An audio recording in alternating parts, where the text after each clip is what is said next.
The Tom Woods Show, episode 808. Prepare to set fire to the index card of allowable opinion. Your daily dose of liberty education starts here.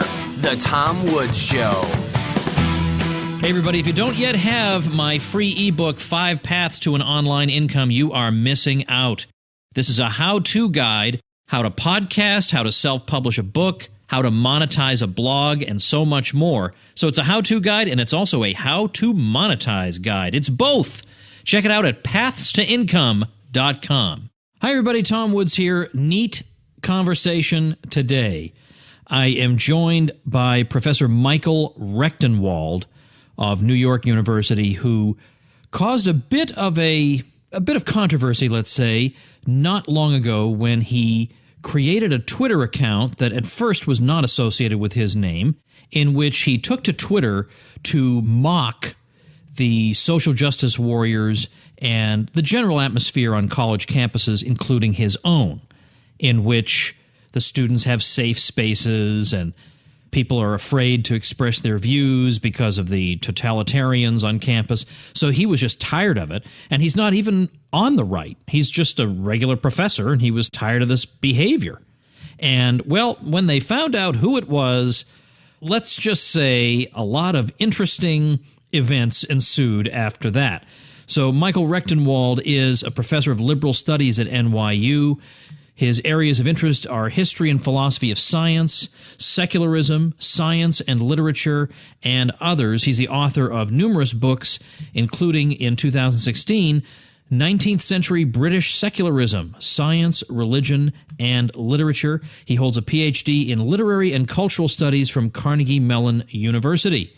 Michael, welcome to the show. Thank you, Tom. I appreciate you having me. This is a great story here, and as we were saying just before we went on, I think professors like you have got a great book contract that could be lined up with somebody for this, because I think people got impatient with political correctness years ago, but on the campuses, it's vastly worse than it used to be. And I mean, I graduated from college in '94, and it was pretty annoying, but it wasn't to the point where it is now, where you've got the students who are being coddled, the faculty who should know better, who are encouraging this behind the scenes, and there really is a chill over speech that I didn't really feel as a college student. I mean, I think we were exaggerating in the early 1990s, but I think it's real now. Oh, yeah. First of all, tell me about your background. You don't identify as a right-winger, and you're not a Milo Yiannopoulos. Not at all. I'm my background, if you want to know my political background, I mean, I've gone from basically a liberal activist at one point in the around 2000 to being more left and, being a leftist of late. And then with this whole crisis that I've undergone here, I'm rethinking everything, to be frank with you. Wow. That's a really, really honest response. Yeah. Very rare to hear somebody say, maybe I'm rethinking something. Yeah. I mean, I wish that people would say on Facebook and everywhere else that I don't know. How about that? Yeah. I'm sort of agnostic with reference to my own politics at this juncture, but I will say I know who my enemies are, and they're not exactly the people that I thought they were. Now, that is fascinating. Let's talk about what you did. Just give me a couple sentence description of what you did with Twitter. Yeah. We'll get back to that in a minute. But then what I want to talk about is what got you to the point that you felt you needed to do that. So What was the thing you did on Twitter first? First thing I did on Twitter was, after a certain episode took place, I decided to create a handle called Anti-PC NYU Prof. That's the name, the strict name of it, at Anti-PC NYU Prof. I used a Nietzsche icon as the face for this, and I said exposing political correctness and the erosion of academic standards in blah blah blah, and made some tweets. One of them was about Halloween because they had the students had sent me this thing that they were sent regarding Halloween costumes and to be careful what they wear, and so on and so forth. And I tweeted about that. I just tweeted about some of these some of these events, or this whole milieu and phenomena of social justice warrior, PC, tribalists that have overrun the universities and that are so frightening. And I've made some posts, and a reporter from the NYU student newspaper, Washington Square News, contacted me, said this tweet, my tweets had somehow got her attention, wanted to interview me. I agreed to the interview. After the interview, I decided to put my name on it because I liked what I'd said. I didn't think anything I'd said was that objectionable. Frankly, it was just a different perspective. It's not against diversity or against any peoples per se. It's about a political perspective. And I was roundly attacked. Immediately, a committee in my program penned a letter in response. There was 2 deans on this committee and several faculty members. They penned a response to my interview as if I was talking to them, which I wasn't. If they haven't got that message yet, they should get it. I wasn't talking to you. You mean nothing to me. And they roundly condemned me in this letter. Meanwhile, I had said in my tweets that I was afraid to come out and identify because I thought the PC Gestapo would come after me. And sure enough, they did. This was an official letter from an official committee of diversity, inclusion, and something else. Complete misnomer for that committee, by the way. It's nothing of the sort. It's a Stalinist or wannabe Stalinist attack group, in effect. And they proved that through their response to me. I mean, and then I was the same day that letter came out in the paper responding to me, I was called into the dean's office. He said he wanted to speak with me very shortly. And I got in there and suddenly he pops on me that there's an NYU human resources person that's going to join us. And I'm not allowed to say that anything except that what came out of this washing machine was I was going to have a leave of absence, a medical leave of absence that would begin immediately. A medical leave of absence because of your mental illness for disagreeing with these people, or was medical just a cover? Listen, Tom. There's lawyers listening to this. Oh, I'm sorry. I'm sorry. I heard you the first time. I'm sorry. Okay. All right, carry on. I don't want to get you thrown in jail here. Listen to this, Tom. There is no connection between my opinions and my leave of absence. We got that officially on the record. Okay. What I want to know before we get further into that is, you've been a professor at NYU for how many years? I'm on 8.5 years now. Okay, so what have you been observing there that made you, as somebody on the left, say something's wrong here? I've got to do this. Well, unlike some of my colleagues, apparently, I pay attention to academia at large, not just my immediate environment. I'm reading about what's happening at these other universities, and it's all trickling down from the Ivies and other elites into the general population of universities, and I'm just seeing this craziness going on, right? I mean, the stories are myriad. I can't even begin to, enumerate them. But and then there was a cancellation of Milo Yiannopoulos at NYU. There was the institution of a bias reporting line. So I see the encroachment of this SJW ideology into NYU, and I start to get nervous, frankly. The bias reporting line disturbs me greatly because, to me, this turns the university into what Jeremy Bentham called a panopticon, an all-seeing, all-observing super surveillance system. And that's what I saw this as.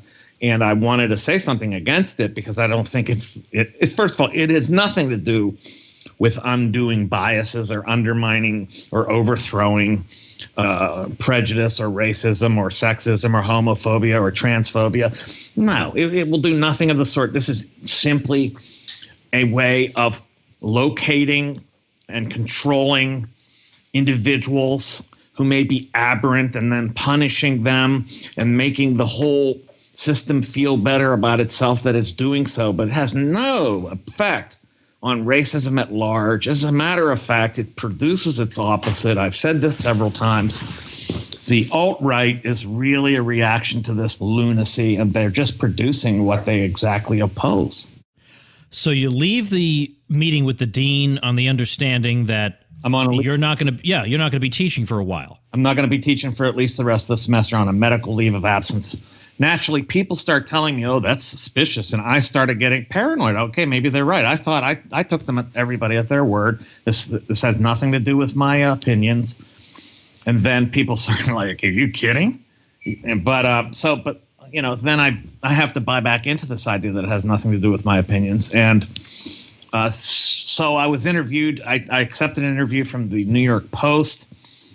And they wrote the article. It went out, and then all of a sudden, I'm flooded with requests for, interviews, and tons of stories start appearing all over the place. I couldn't keep up with it, frankly, and so on and so forth. And then the fallout has continued. It's stabilized with reference to my workplace, although I am being shunned, as far as I can tell, by my colleagues. Yeah, of course, who all are open-minded and believe in a diversity of opinion. I'll tell you something. I would not describe myself as a Donald Trump supporter. Right. But after the election, when we got all these lectures about the need for openness and toleration, right, I thought to myself, how many of these protesters have sat down around a table with some Trump supporters to try to have a meeting of the minds and try and understand why people might have voted for him? Of course, the answer to that is zero. Because they already know these people aren't even human beings to them. They're just human garbage, not entitled to an opinion. That's right. And also based on who they are, rather than what they do, they're being condemned morally. This is a huge moral condemnation that's going on.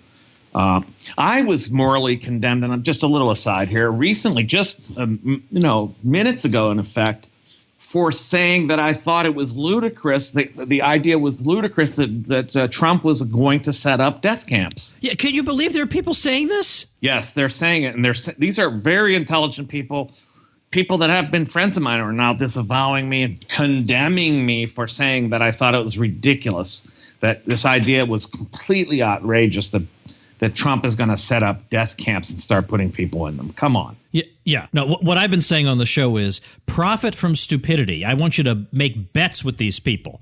Tell them that in 4 years, you're going to make a bet, and if in 4 years there have been no camps, the guy owes you $500 or something, and you just do this. No, Tom, you can't trust them because anything could be construed as a death. That's a good point. That's a good point. They'll just change the terms, This, so we're not dealing. The left is an hysteria machine.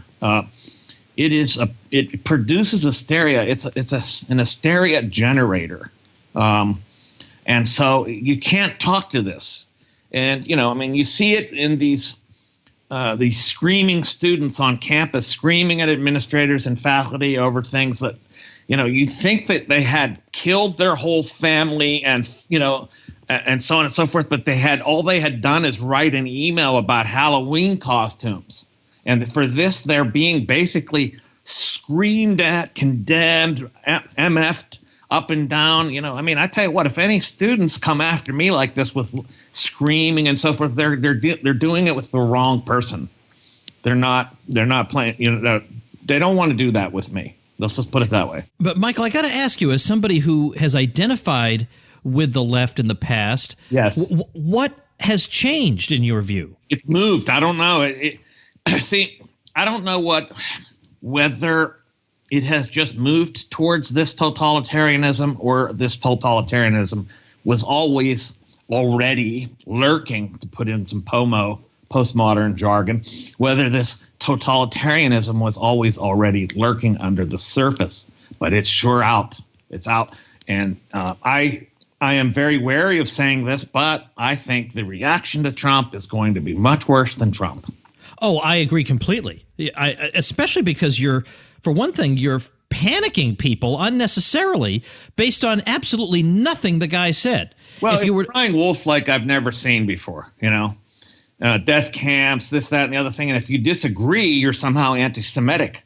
Listen, I'm not anti-Semitic if I say I think you're imagining things. I'm sorry. Listen, I know these things happened in the past, but this is the United States of America. Let's be real. This is a vastly diverse culture with numerous apparatuses and institutions that ensure all kinds of perspectives are able to survive and so on and so forth, and also that nothing like that kind of extreme hatred gets institutionalized in the state. I just don't see it. I'm sorry. I don't see it happening domestically, right? I mean, we've had our international disasters and fiascos, but I just don't see it happening in the domestic sphere. You used the phrase "afraid to come out" a little while ago, and it made me think. On college campuses today, I don't think there is anybody who thinks, good heavens, I can't reveal to anybody that I'm homosexual on this campus or I'll be shunned. You'll be celebrated and welcomed. Like Caitlyn Jenner was the bravest person in the history of mankind for saying something that got the entire media, academic, and political establishment all out in favor. Whereas somebody who disagrees is going to have his career ruined and be shunned. Right. I'm much more at risk for being straight, white, and male. I mean, there's no question about it.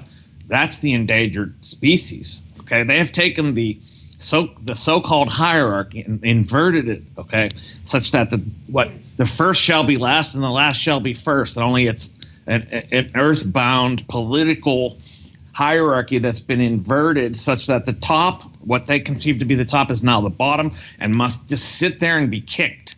Okay, and must take it, and not say anything back, and then drag themselves around in shame. That's the straight white male. This is the demon. This is the devil. This is the ethical abject, if you will, that which is thrown out.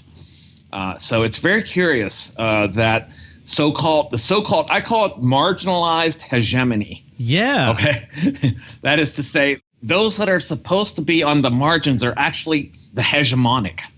Okay, so it's a very tricky thing. They're saying they're on the bottom in order to be on the top.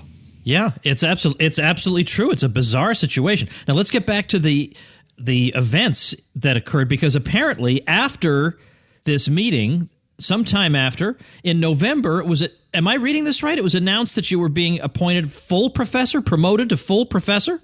Yes, I got a promotion in November. I think it was like November, just a day or so before the election, I think. I was promoted to full professor from assistant. So that's two. Whoa, you skipped associate. I totally skipped associate and was pushed up to full professor. This led people to speculate that, in fact, I had been, that NYU was nervous about the publicity and so on and so forth. Wow. I think perhaps I'm wanting to give myself credit here, but the promotion, I applied for it in April, so it took all those months for it to come through, and I was promoted in a batch of other people who also got the promotion. Had I not got the promotion, given the people they did promote, I would have had a massive case for discrimination, you see. Okay, so I'll leave it at that. Yeah, sure. No, believe me, I'm sure I know what you're talking about. I had 4 books. This is not the boast, but my colleagues can rub their faces in this a little bit since they're such cowards. I had 4 books published in 1 year. Okay, so there. I love stuff like that. I'm not in academia anymore, but I'll tell you, I've written a bunch of books myself, and half the time, people who would come after me, if you put them all together, they hadn't done half of what I had done. Oh, yeah. I just, for some reason, I don't know, maybe that's the little boy in me, I relished that. Awesome. But when you applied for promotion, were you applying for, it's pretty audacious to apply for full professor. Were you just applying for the next step up? I thought I was reaching, to tell you the truth, but I did it anyway, and I thought... Oh, okay. Good for you, and you got it. Man. Got it, yeah. That's, okay, so that's a very interesting thing. So you got promoted. Was there any campus reaction to the fact that the guy who's in the crosshairs gets a promotion, almost unprecedented promotion? I have no idea because I wasn't there. You see, I've been off campus entirely. Oh, because you're on leave. Yeah, I don't know what's going on or what's being said about me. The only thing I know is people don't answer my emails at all. So that is unbelievable. People that I've been friends with, that I've helped, that I've done things for, that I have been buddies with, have turned their backs on me for my expression of a perspective, which is certainly anything but despicable. It's just a perspective. Give me a break. I mean, it's unbelievable to me. But they're committed to a diversity of opinions, Michael. I'm sure you'll be welcomed back with open arms, unless they're total hypocrites with no principles, and I find that impossible to believe. You see, the thing is, though, somebody did point out to me, since I'm coming back from a leave of medical absence, that I actually now am a protected category. Oh, indeed. That's right. So they can't abuse me or anything because I can just report them. And they'd be creating an unsafe work environment for you. Oh, man. Oh, you could turn it on. This is true. Now, this is such a tremendous story because usually these days you get professors, or in Canada, they get beaten down and brought before the Human Rights Commission. They can't talk about the case for 2 years. But in your case, you actually came out swinging and you won. I mean, what do you attribute that to? I'm superhuman. No, I'm kidding. I don't know. It's just the confluence of events that turned out this way. But, I mean, there's been some, I've had some. I've won the war, apparently, but I lost some battles. But it seems that I'm intact. So that's the good news, right? The trouble is, though, when you go back, you're going to go from what I assume was a somewhat congenial environment to a cold and frosty one. Does that concern you? At the very least, if it's not one of vituperation and people utterly, actually screaming at me. So I'm very, very reticent and quite apprehensive about the return. And I'm thinking of irony of ironies. And I'd like to hear some feedback from listeners about this. Should I ask for a safe space office? Yeah, maybe you should. Yeah, that's right. That's right. I demand my coloring books and my puppies. Because feel endangered by the environment of people that are, these social justice warriors and their fierceness and their attack mentality.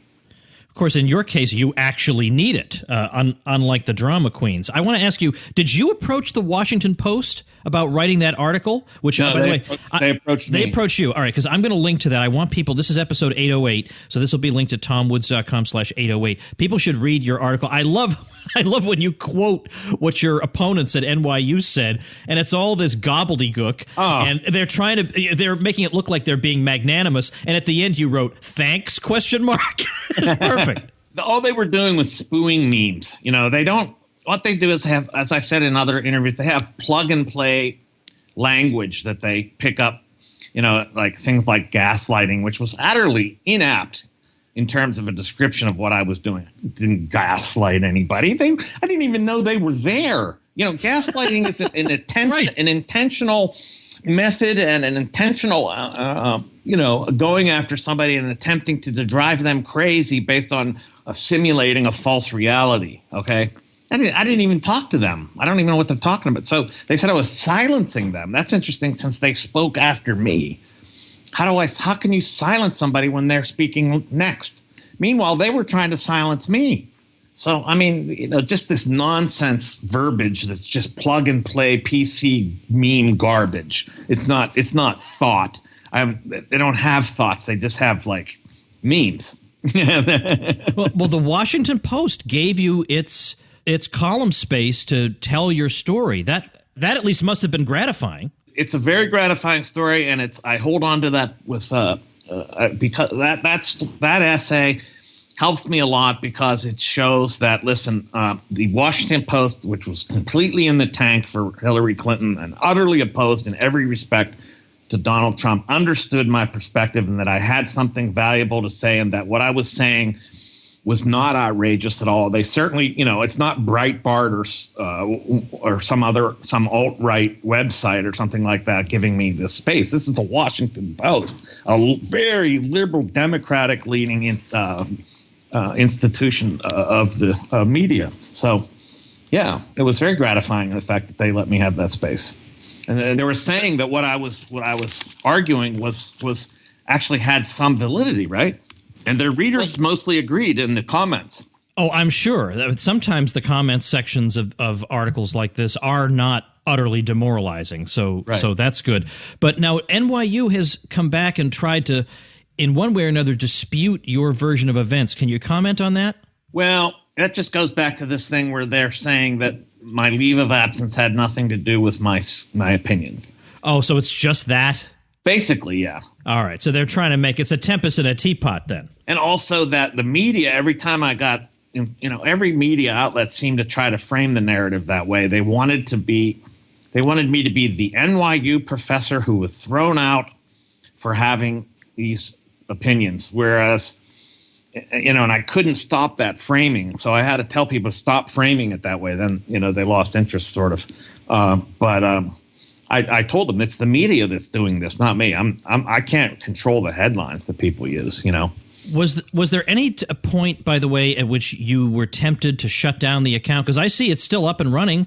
You can follow you on Twitter. I'll put that at tomwoods.com/808 also. Thank you very much. And if you will, my news service that I founded a while ago, legitgov.org, we put out a great newsletter, if you don't mind.